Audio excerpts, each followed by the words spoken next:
বিমানবন্দর চত্বরে উত্তেজনা, যেখানে তৃণমূল সাংসদ অভিষেক বন্দ্যোপাধ্যায় বিমানবন্দরে নামার আগেই বিজেপি এবং তৃণমূলের একাংশের মধ্যে শুরু হয় ধস্তাধস্তি, যা হাতাহাতির রূপ নেয়। বচসার সূত্রপাত হয় আবারও ডিম থেকেই। ততক্ষণে বিমান থেকে নামেন অভিষেক বন্দ্যোপাধ্যায়। অভিষেক নামার আগেই কলকাতা বিমানবন্দরে ধুমধুমার ছবি দেখানো হচ্ছে। সেই ছবি তীব্র মারামারি তৃণমূল এবং বিজেপি সমর্থকদের মধ্যে।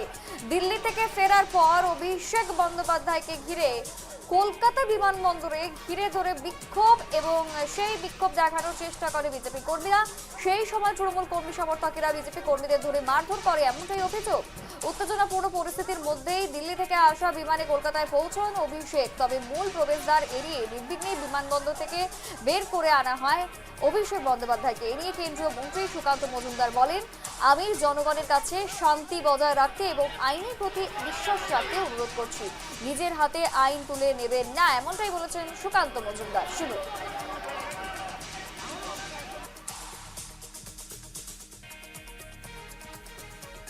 देखिए, ये तो हर जगह में देखने को मिल रहा है। मैं लोगों से इतना ही अपील करूंगा, शांति बनाए रखे, कानून के ऊपर भरोसा रखिए, कानून को अपने हाथों में मत लीजिए। इस तरीके की चीजें होनी नहीं चाहिए। सबको कानून के ऊपर भरोसा रखना चाहिए। कानून जो दोषी है उनको सजा। অন্যদিকে অভিষেক নামার আগে কলকাতা বিমানবন্দরে ধুমধুমার, বিমানবন্দর চত্বরে ছবি দেখানো হচ্ছে। বিজেপি তৃণমূলের হাতাহাতি, পদ্মবাহিনীর বিরুদ্ধে তৃণমূলের আগ্নেয়াস্ত্র রাখার অভিযোগও রয়েছে। দুই দলের বচসার সূত্রপাত হয় ডিম থেকে। তীব্র মারামারি তৃণমূল এবং বিজেপি সমর্থকদের মধ্যে ছবি দেখানো হচ্ছে গতকাল রাতের। একেবারে কিন্তু হুলস্থুল পরিস্থিতির সৃষ্টি হয় বিমানবন্দরের বহির্ভাগে।